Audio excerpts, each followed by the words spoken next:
কিন্তু আজি 2 মাহ পূৰ্ণ হোৱা উপলক্ষে আমি এখন বিশেষ কেবিনেট বৈঠক কৰিছিলোঁ আৰু আজিৰ কেবিনেটত আমি দুটা অতি গুৰুত্বপূৰ্ণ সিদ্ধান্ত আমি লৈছোঁ যাৰ বিষয়ে আপোনালোকক মই সদৰি কৰিম প্ৰথম যেটোত বহুত এক্সপ্লেনেশ্যনৰ প্ৰয়োজন নাই সেইটো প্ৰথম কম আৰু দ্বিতীয়তে যেটো অলপ এক্সপ্লেনেশ্যনৰ প্ৰয়োজন আছে সেইটো দ্বিতীয়তে কম আজি আমাৰ কেবিনেটে অসমত এটা নতুন বিভাগ খুলিবলৈ সিদ্ধান্ত লৈছে সেইটো হৈছে department for indigenous faith and culture আপোনালোকে জানে যে আমাৰ জনজাতীয় লোকসকলৰ নিজৰ নিজৰ ভাষা আছিলে সংস্কৃতি আছিলে আছেও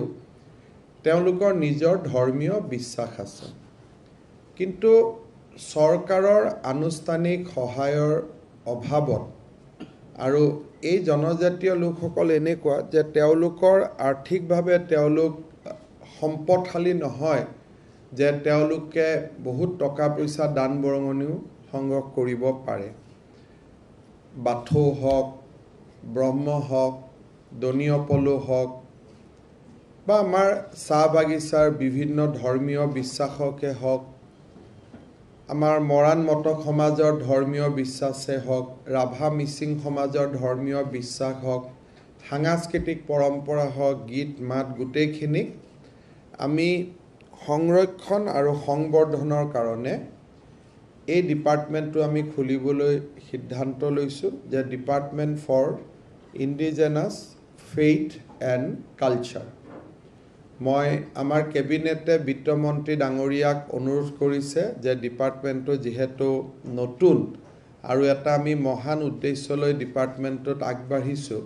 তেখেতে যাতে আমাক ডিপাৰ্টমেণ্টৰ কাৰণে এটা ছাবষ্টেঞ্চিয়েল বাজেট এলোকেশ্যন কৰে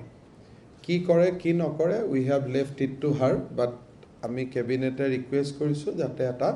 ভাল বাজেট এলোকেশ্যন এটা তেখেতে যাতে কৰে যাৰ পৰা আমি এই ডিপাৰ্টমেণ্টৰ উদ্দেশ্য আমি সফল কৰিব পাৰিম আজি আমাৰ কেবিনেটত কেইবাটাও ফাইনেন্সিয়েল আৰু এডমিনিষ্ট্ৰেটিভ ৰিফৰ্মছৰ ওপৰত আমি যুগান্তকাৰী সিদ্ধান্ত কিছুমান গ্ৰহণ কৰোঁ আপোনালোকে জানে যে এতিয়া আমাৰ চৰকাৰৰ স্কিমছ চেংচন কৰাৰ নিয়মটো আছিলে যে ডিপাৰ্টমেণ্ট বা ডাইৰেক্টৰসমূহে কমিশ্যনাৰ বা ডিপাৰ্টমেণ্টলৈকে প্ৰপ'জেল পঠায়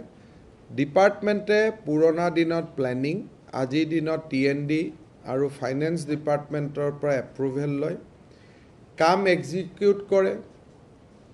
প্ৰত্যেকটো কাম যিমান শতাংশ এক্সিকিউট হৈছে তাৰ বিপৰীতে DDOই বিল বনায় ডাইৰেক্টৰলৈকে আহে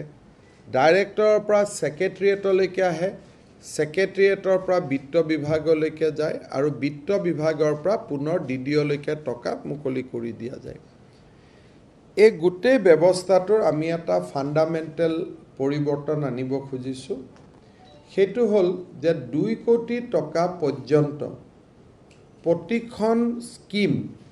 ডিপাৰ্টমেণ্টেল কমিটি এটাই এপ্ৰুভেল কৰিব সি আৰু বিত্ত বিভাগ বা প্লেনিং বা TND বিভাগলৈকে যাব নালাগে ডিপাৰ্টমেণ্টেল কমিটিটো হেড কৰিব ডিপাৰ্টমেণ্টৰ কমিশ্যনাৰজনে আৰু বিভাগীয় মন্ত্ৰীৰ অনুমোদন অনুসৰি এই 2 কোটি টকাৰকৈ তলত যিকোনো আঁচনি তেওঁলোকে আৰম্ভ কৰিব পাৰিব